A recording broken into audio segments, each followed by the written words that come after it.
Hey guys, I'm AlexiMetalPirate and you're watching part 2 of my Pokemon Leaf Green walkthrough. Now, we left off in Viridian City. Off camera, I just quickly nipped into the Pokemon Center to heal up Squirtle. He hadn't lost that much HP, but better to be safe than sorry.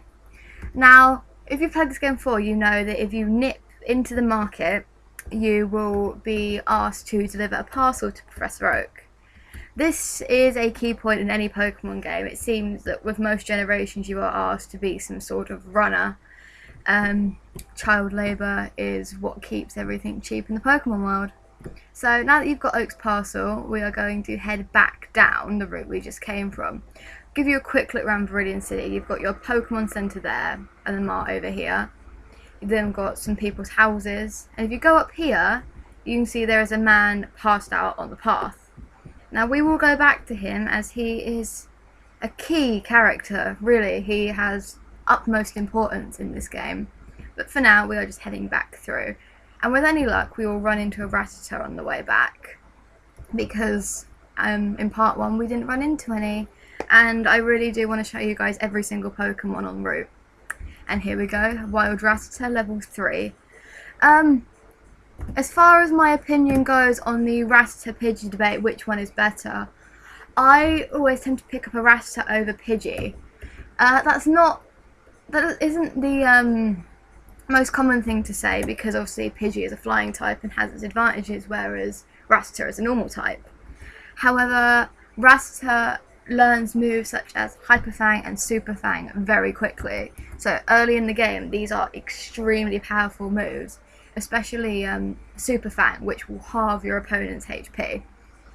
As I said last time, I always recommend doing wild battles early on in the game because you level up extremely quickly. As you just saw there, we are already at level 7, and I think I've only done about 2 battles. At level 7 you also learn your first move, and in this case it's Bubble. So my Squirtle now knows some water type moves. I think the further on I get into this series, I'm going to start editing out wild battles because no one wants to watch me kill Rattatas and Pidgeys for long periods of time. I'm also going to do all of my grinding off screen, if that's okay with you guys. I know some people enjoy watching grinding montages, so if you're interested in that, leave me a comment and let me know. But for now, I'm going to try and do things like that off screen. Because I'm trying to keep my videos around 10 minutes long, there's no point filling them out with lots of wild battles. So I think from here out I'm just going to show you each Pokemon you can get in the route and then edit out. So we're headed back into Pallet Town now, and we are heading over to Oak's lab to give him his parcel. As you can see, Gary has buggered off. And we've still got Charmander chilling over there on the bench. So we give Oak his parcel. You can see 2 red things behind him, and these will be key items in the game. Good old Geki's back, and he has an important mission for us. He is going to entrust some very expensive pieces of hardware upon 2 10-year-olds. One of which he is known for all of 10 minutes. That is an extremely good move, Professor Oak. I really would trust 10-year-olds with expensive computer equipment. I can't see anything wrong with that at all. So for those of you who don't know, the Pokedex is a digital encyclopedia of all Pokemon, as Professor Oak just said. And the idea is to fill up the whole Pokedex, and the Pokedex, it's useful, but for in-game practice you don't really use it that much. It shows you which Pokemon you've caught, what Pokemon you've seen, and it gives you a general gist of all the Pokemon in the game. However, most people will have played these games before, and therefore know what to expect, where it's from. This game came out in 2004, so if you're only just playing it now, it's probably for nostalgia purposes. Professor Oak there claiming he's too old to do it. You are never too old to be a Pokemon trainer, my dear. You are never too old. If you missed that bit of dialogue there, because I am aware I'm scrolling through quite quickly, Professor Oak also gives you some Pokeballs, and very soon we'll be catching our first Pokemon, so take any bets on what you think that's going to be. And Geki has just informed us that his sister has a town map, so we're going to head over to Geki's house now, which is just above the lab, to see if his sister will give us a map. And that she will, because she agrees that her grandfather is a lazy bastard.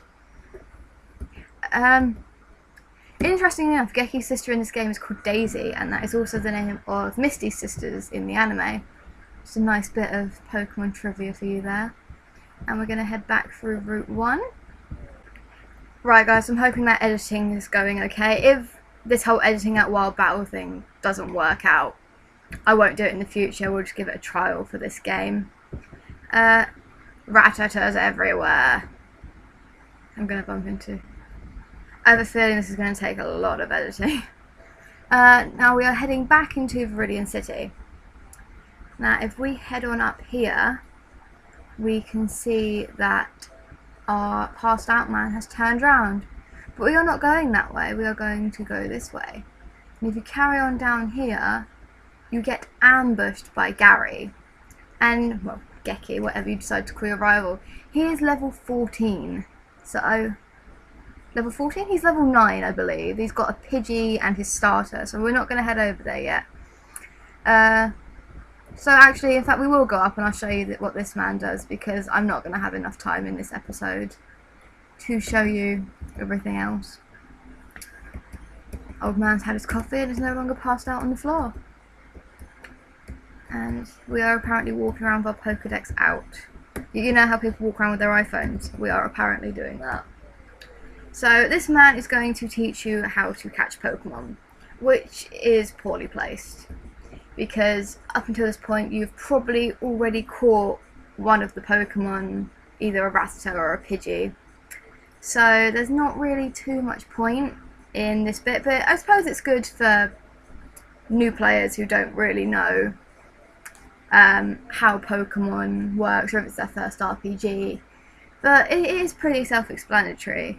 And I must point out the chances of catching a Pokemon without damaging it and just by throwing a ball at it are pretty low.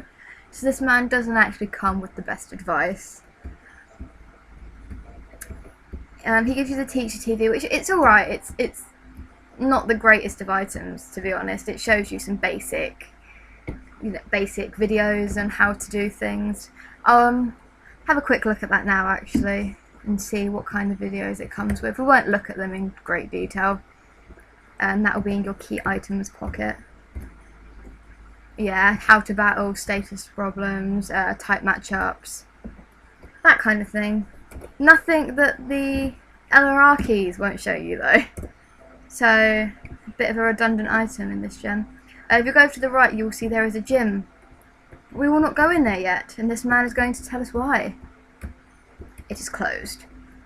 Now, that is actually the last gym in the game, so we will not be going back here for quite a while. Put your guesses as to who is in that gym. Right, if you head up north, we're going to head into Viridian Forest, and I'm going to walk around this patch of grass because I do not want to edit out any more wild battles. And we head up here, we will head into Viridian Forest. Now, this I think is going to be an episode on its own. I'm also going to do some grinding off screen because there's some stuff I want to do before I take on this forest. So that is the end of part 2. I hope to see you guys later, and please keep leaving comments about what I name my Squirtle. I'll see you guys next time. Bye!